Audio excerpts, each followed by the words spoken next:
Assalamualaikum warahmatullahi wabarakatuh. Saya Triksi Oktarifah dengan NIM 01010581923163 dari Fakultas Ekonomi, jurusan D3 Akuntansi kelas 2A6 Universitas Sriwijaya. Di sini saya akan menjelaskan tentang hukum kepailitan dengan mata kuliah pengantar hukum bisnis dengan dosen pembimbing Bapak Muhammad Syahri Ramadan.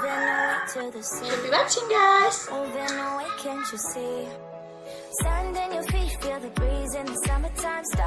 Baiklah, yang pertama saya akan menjelaskan tentang pengertian kepailitan. Kepailitan merupakan suatu proses di mana seorang debitur mempunyai masalah kesulitan dalam keuangan untuk membayar hutangnya. Dalam hal ini dinyatakan pailit oleh pengadilan niaga karena seorang debitur tidak bisa membayar hutangnya. Harta debitur tersebut bisa dibagikan kepada para kreditur menurut peraturan perundang-undangan yang berlaku.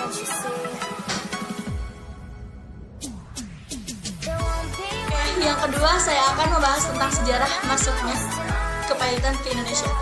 Sejarah masuknya hukum kepailitan ke Indonesia sejalan dengan masuknya Weerboek van Koophandel atau KUHD ke Indonesia. Adapun hal tersebut dikarenakan peraturan-peraturan hukum kepailitan itu sudah terdapat dalam buku 3 KUHD. Namun akhirnya dicabut dan digantikan dengan hukum kepailitan yang baru yang berdiri sendiri.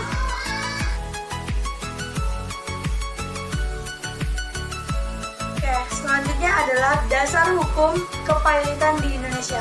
Yang pertama, Undang-Undang Nomor 37 Tahun 2004 tentang kepailitan dan penundaan kewajiban pembayaran. Yang kedua adalah Undang-Undang Nomor 40 Tahun 2007 tentang persyarat terbatas. Yang ketiga, Undang-Undang Nomor 4 Tahun 1996 tentang hak tanggungan. Yang terakhir, Undang-Undang Nomor 42 Tahun 1992 tentang jaminan fidusia.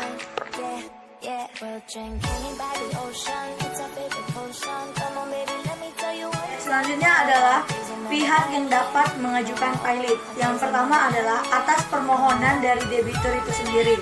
Yang kedua adalah permintaan dari satu kreditur atau lebih. Yang ketiga adalah kejaksaan atas kepentingan umum. Yang keempat, Bank Indonesia. Dalam hal ini, debitur adalah lembaga bank. Yang terakhir adalah Badan Pengawas Pasar Modal. Dalam hal ini, debitur adalah perusahaan efek.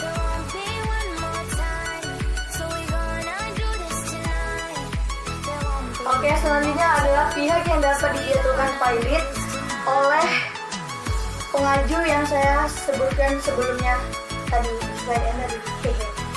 Yang pertama adalah orang perorangan. Yang kedua adalah perserikatan atau perkumpulan yang tidak berbadan hukum lainnya. Yang ketiga adalah perseroan, perkumpulan, yayasan, koperasi yang berbadan hukum.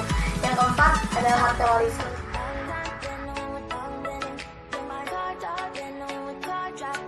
Adapun syarat-syarat untuk mengajukan pailit ini sendiri.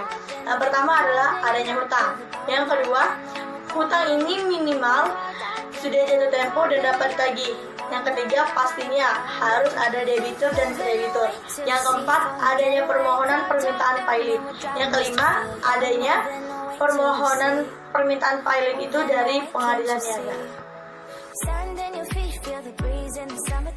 Asas-asas dalam hukum kepailitan. Yang pertama adalah asas keseimbangan. Undang-undang mengatur beberapa ketentuan yang merupakan perwujudan dari asas keseimbangan. Di satu pihak, terdapat ketentuan yang dapat mencegah terjadinya penyalahgunaan pranata dan lembaga kepailitan oleh debitur yang tidak jujur. Yang kedua, asas kelangsungan usaha. Dalam undang-undang ini, terdapat ketentuan yang memungkinkan perusahaan debitur yang prospektif tetap berjalan. Yang ketiga, asas keadilan. Asas ini mencegah terjadinya kesewenang-wenangan pihak penagih yang mengusahakan pembayaran tagihannya tanpa memperdulikan kreditur lainnya. Yang keempat, asas integrasi. Asas ini dalam undang-undang mengandung pengertian bahwa sistem hukum formil dan material peraturan kepailitan merupakan suatu kesatuan utuh dari sistem hukum perdata dan hukum acara perdata nasional. Contoh perusahaan yang dinyatakan pailit. Perusahaan yang mengalami pailit dan tidak membayar upah yang bekerja, sebut saja diantaranya PT Batavia Air. Dalam kasus PT Batavia, sumber berita Tempo menjelaskan sebagai berikut. PT Batavia dapat dinyatakan pailit.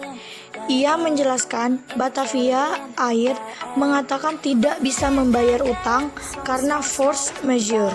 Batavia Air menyewa pesawat Airbus dari International Lease Finance Corporation atau ILVC untuk angkutan haji. Namun, Batavia Air kemudian tidak memenuhi persyaratan untuk mengikuti tender yang dilakukan pemerintah. Gugatan yang dilakukan ILVC bernilai US dollar 4,68 juta yang jatuh tempo pada tanggal 13 Desember 2012.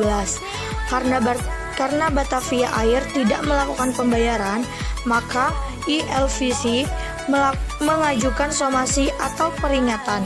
Namun, karena maskapai itu tetap tidak bisa membayar hutangnya, maka ILVC mengajukan gugatan pailit kepada Batavia Air di Pengadilan Negeri Jakarta Pusat. Finally, thank you guys for watching. Sekian presentasi dari saya. Lebih dan kurang saya mohon maaf. Kepada Allah saya mohon ampun. Semoga penjelasan yang saya sampaikan tadi adalah awal untuk kita menerjang badai kehidupan. Sekian, terima kasih. Wassalamualaikum warahmatullahi wabarakatuh.